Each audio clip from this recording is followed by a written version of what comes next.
Lizzy, we have to work on our Shakespeare project. I'm not Lizzy. I'm right here, Emma. Come on, let's go. William Shakespeare was born on April 23, 1564, in Stratford-upon-Avon in England. He is commonly known as the Bard of Avon. Shakespeare wrote an impressive 37 plays between the years of 1590 and 1613. However, much of his life has been left a mystery. After birth of twins in 1585, there were 7 years with little to no records of his actions. It is known that he worked in Lord Chamberlain's men in the 1590s. In 1599, he started his own theatre company, the Globe. When Shakespeare died on April 23, 1616, on his 52nd birthday, his work was not as popular as it is today. He didn't receive worldwide recognition until later in the 19th century. A Comedy of Errors is one of Shakespeare's earlier written plays. This play is believed to be written in either the early 1590s or in 1594, but its first recorded performance was on December 28, 1594, at the Feast of the Holy Innocents. Like many of Shakespeare's plays, it was not put into print at the time. The play was finally put into print in 1623, 7 years after Shakespeare's death. We will be performing Act 4, Scene 1 from Shakespeare's play A Comedy of Errors. Here's what occurs in the play before the scene we will be performing. The play starts out with John speaking about the past. 23 years ago, John and his wife had twin boys. At the same time, a poor woman in the city also had twin sons. John decided to purchase the second set of twins to become servants for his own sons. As the new family of 6 was sailing home to Syracuse, their ship sank in a storm. In the confusion that followed, John, with one son and one servant, was taken to Epidaurus, and Amelia, with the remaining 2 boys, sailed off to Corinth. Neither trio knew the fate of the other. When the twins turned 18, Antipholus and Dromio embarked on a quest for their lost brothers.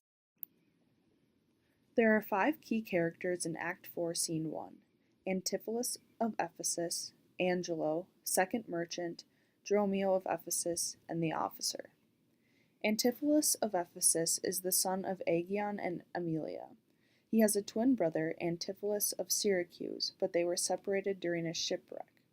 Antipholus is now a wealthy merchant known for his honor and good credit. He and his wife, Adriana, have many marital problems, as Antipholus spends large amounts of time with prostitutes. Antipholus later gets arrested for non-payment of a necklace and goes to jail, where he finds out he and his twin brother have been mistaken for each other. Angelo is a goldsmith. Antipholus hires Angelo to make a gold necklace for Adriana. Angelo is using this money to get out of debt with the second merchant. Angelo, however, gives the necklace to Antipholus' identical twin on accident. The second merchant is a merchant who is in need of money because he is planning a trip. He has given Angelo a lot of money, but now wants it to all be repaid. Dromio of Ephesus is Antipholus of Ephesus' slave. He has a twin named Dromio of Syracuse, who is Antipholus of Syracuse's slave. The officer is a police officer who arrests Antipholus of Ephesus. The officer is often hired to arrest defaulters. I will be playing Antipholus of Ephesus. I will be playing Angelo. I will be playing Dromio of Syracuse. Even just the sum that I do owe to you is growing to me by Antipholus. And in that instant that I met with you, he had of me a chain. At 5 o'clock I shall receive the money for the same. Will I go to the goldsmith's house, go thou, and buy a rope's end that I will bestow among my wife and her confederates, for locking me out of my doors by day. But soft, I see the goldsmith, get thee gone. Buy thou a rope and bring it to me. I buy £1,000 a year, I buy a rope. A man is well holp up that trusts to you. I promised your presence and a chain, but neither chain nor goldsmith came to me. Be like you thought our love would last too long, if it weren't chained together and therefore came not. Saving your merry humor, here's the note. How much your chain weighs to the utmost carat, the finest of the gold and chargeful fashion, which doth amount to 3 odd ducats more. Then I stand debted to this gentleman. I pray you, see him presently discharged, for he is bound to sea and stays but for it. I am not furnished with the present money. Besides, I have some business in the town. Good Signor, take the stranger to my house, and with you take the chain and bid my wife. Disperse the sum of the receipt thereof. Perchance I will be there as soon as you can. Then you will bring the chain to her yourself? No, bear it with you, lest I now not time enough. Well, sir, I will. Have you the chain about you? And if I have not, sir, I hope you have, or else you may return without your money. Nay, come, I pray you, sir, give me the chain. Both the wind and the tide stays for this gentleman, and I, to blame, have held him here too long. Good Lord, you use this dalliance to excuse your breach of promise to the Perpentine. I should have chid for you not bringing it, but, like a shrew, you first begin to growl. You hear how he importunes me. Give it to my wife and fetch your money. Come, you know I gave it to you even now. Either send me the chain or send me some token. Fie, now you must wrung this humor out of your breath. Where's the chain? I pray you, let me see it. I answer you. What should I answer you? The money that you owe me for the chain. I owe you none until I have the chain. You know I gave it you half an hour since. You gave me none. You know you wrong me much to say so. Consider how it stands upon my credit. This touches me in reputation. Either consent to pay the money for me, or I will attach you by this officer. Consent to pay me that I never had. Arrest me, foolish fellow, if thou darest. Here's thy fee. Arrest him, officer. I would not spare my brother in this case if he should scorn me so apparently. I do arrest you, sir. You hear the suit. If I do obey thee till I give thee bail, but sirrah, you shall buy this sport as dear, as all the metal in your shop will answer. Sir, I will of law in Ephesus. To your notorious shame, I doubt it not. Master, there is a bark of Epidamnum. There stays but till her owner comes aboard, and then, sir, she bears away. Our fraughtage, sir, I have conveyed aboard, and I have bought the oil, the balsamum. The ship is in her trim, and the merry wind blows. Far from land, they set day for naught at all, but their owner, master, and yourself. How now? A madman! Why, thou peevish sheep, what ship from Epidamnum stays for me? A ship you sent to me, a waftage. Thou drunken slave, I have sent thee for a rope, and told thee what purpose and what end. You sent me for a rope's end as soon. You sent me to the bay, sir, for a bark. I will debate this matter at more leisure, and teach your ears to listen to me with more heed.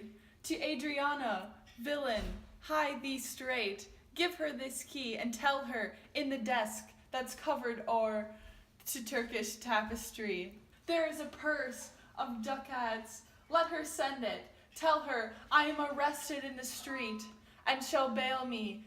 He, thee, slave, be gone. O officer, till prison to I come. To Adriana, that is where we dine, where Dowsabel did claim for me her husband. She is too big, I hope, for me to compass. Thither I must, although against my will, for servants must their masters' minds fulfill. The scene we chose to act out is important because identity is exemplified in this act. Because of the botched exchange of the chain, Antipholus is arrested. The missteps and errors occurring from the confusion of Antipholus's identity continue to multiply.